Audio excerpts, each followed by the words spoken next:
Bonjour à tous et bienvenue dans les chroniques de la gare. Aujourd'hui on se retrouve pour faire la liste de tous mes encours. Pour ceux qui ont regardé la vidéo des objectifs, j'ai dit que l'un de mes objectifs 2024 était de terminer tous les encours que j'ai commencé notamment en 2022.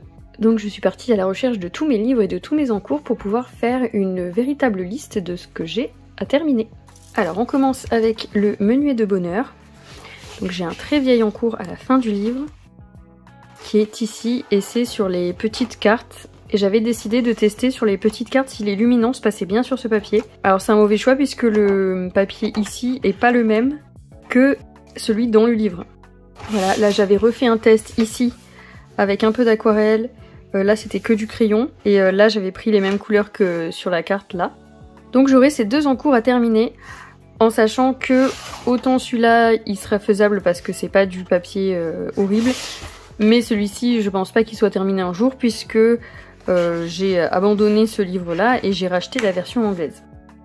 Et d'ailleurs dans la version anglaise j'ai un encours qui est vraiment tout petit mais je le compte quand même, c'est la page de présentation de l'auteur. En fait j'avais testé, je sais même plus quel crayon ici sur une petite feuille pour voir la qualité du papier par rapport à l'autre et j'ai jamais terminé, voilà. Donc je sais même plus quel crayon c'est, il faudrait que je termine cette petite couronne de feuilles et que je me fasse un petit suivi de quel crayon j'ai utilisé. Ensuite on part dans le Halloween spécial. Alors celui-ci je l'avais commencé pour le challenge de Laimiana en 2022 où il fallait faire un élément par jour. D'ailleurs j'en ai oublié un, ici il y a une petite torche. Mais celui-ci l'illustration me plaît pas du tout donc je pense qu'il sera jamais terminé. Ensuite on a cette illustration là où il fallait faire un arbre, je sais plus s'il fallait spécialement qu'il soit mort ou pas mais en tout cas un arbre et il me reste à faire tout le reste du colo. On avait également ici une potion et il me reste à faire tout le colo. J'aime beaucoup d'ailleurs cette page, je la trouve très sympa. Ensuite nous avons encore un Halloween spécial et toujours pour le thème de Laimiana, j'avais commencé celui-ci. Alors là vraiment je me souviens plus ce qu'il y a. J'ai marqué que je l'ai commencé le 30-10-2022, voilà, c'est précis. Il y avait la mouche pour un thème et il y avait je crois le couteau, le sang et le corbeau. Ça formait plusieurs thèmes il me semble. Hein. J'avais commencé à faire l'autre côté mais du coup voilà, je l'ai pas terminé celui-ci. Dans le Creature of the Night, on avait cette page là. Celle-ci commençait le 31-10 du coup. Je crois que pour celui-ci c'était un animal noir et sûrement un cercueil, je m'en souviens plus. Donc il me reste à faire encore le personnage, terminer ici les détails. J'aime beaucoup cette illustration en plus. Ensuite on a le Cendrillon de Amandine, celui-ci je vous l'avais déjà montré plusieurs fois. C'est un raté, donc est-ce qu'on peut dire que c'est un encours? Oui et non, parce que de toute façon il faut que je le recommence. Et j'avais réimprimé cette page là pour la refaire. Alors j'aime bien ce que j'avais fait ici. En plus j'avais utilisé l'aquarelle pailletée, je sais pas si vous allez le voir vous. Mais j'aime bien, donc j'avais fait toutes mes bases. Je pense que j'utiliserai les mêmes couleurs, c'est juste que ce bleu là ça va pas du tout, ça me plaît pas en fait.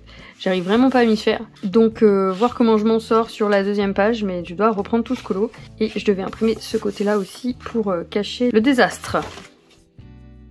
Ensuite, dans le petit bloc princesse, j'ai un encours très très vieux. Celui-là, je saurais plus vous dire la date. Mais j'avais commencé à faire ce colo au Colourpeps parce que je voulais vous faire une vidéo sur ces crayons. Et ça, c'était mon colo test pour pouvoir ensuite vous faire la vidéo sur un autre coloriage qu'il y a là-dedans avec les 3 fées.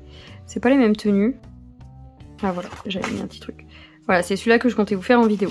Donc ça date vraiment d'il y a très très longtemps. En sachant que quand je me suis mis sur l'encours, ça faisait déjà presque un an ou deux, je crois, que j'avais prévu de vous faire cette vidéo. Donc vous voyez, c'est toujours là, mais c'est pas fini. Ensuite, on se retrouve dans le vintage. Ça, c'est un coloriage que j'ai commencé en décembre 2022. Donc celui-ci, je m'en souviens assez bien. Et il était pour un des thèmes de Plim, pour le pack ou pas cap, et c'était faire un élément de couleur. Et j'adore ce coloriage.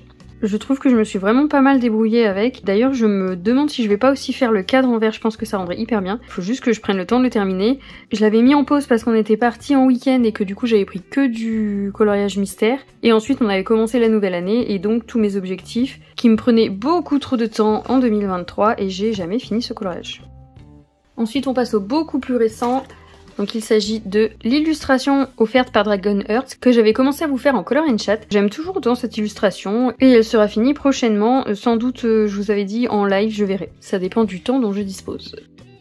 Et enfin, je vous le montre quand même parce que j'ai dit que je vous montrais tous mes encours. J'en ai un dans le Animorphia et c'est tout simplement celui sur lequel je suis en ce moment. donc que je réalise avec une palette de couleurs. J'ai pas la palette sous la main pour vous la montrer là parce qu'elle est dans mon salon. Pour le moment j'aime beaucoup le début de ce petit colo et il sera terminé incessamment sous peu. Il me reste encore à retravailler le fond, puisque bêtement j'ai fait d'abord tous mes aplats de feutre à eau et après je me suis dit que c'était une très bonne idée de faire mon fond au crayon aquarellable. Et forcément quand on passe de l'eau à côté d'un feutre à eau, qu'est-ce qui se passe? Il dégorge. Donc là j'ai plein de traces un peu partout que je vais essayer de cacher avec du drawing et du coup je vais devoir reprendre tout mon fond au crayon parce que là c'est pas beau du tout. À la base j'avais prévu de faire plusieurs couches de crayon aquarellable mais là du coup c'est pas possible, ça fait pas beau. Donc j'ai préféré laisser comme ça. Et tant pis, je reprendrai au crayon classique. Mais en tout cas pour la prochaine fois je sais que si j'ai l'intention de faire un fond au matériel aquarellable, il faut que je le fasse avant de passer mon feutre partout. Et voilà, c'est tout pour la vidéo des encours. Je les ai renotés au fur et à mesure de la vidéo et je les ai comptés. Il y en a 11. Donc techniquement, si j'en fais un par mois, je devrais terminer. Mais on sait tous très bien comment ça se passe quand on se fixe de faire 1 ou 2 colos par mois. En général, on s'en sort pas. En tout cas, maintenant, j'ai une vraie liste à suivre. J'espère que j'arriverai à tous les terminer. Et si c'est pas le cas, eh ben, ce sera pour l'année prochaine. Sur ce, je vous souhaite une bonne journée et je vous dis à bientôt dans une prochaine vidéo.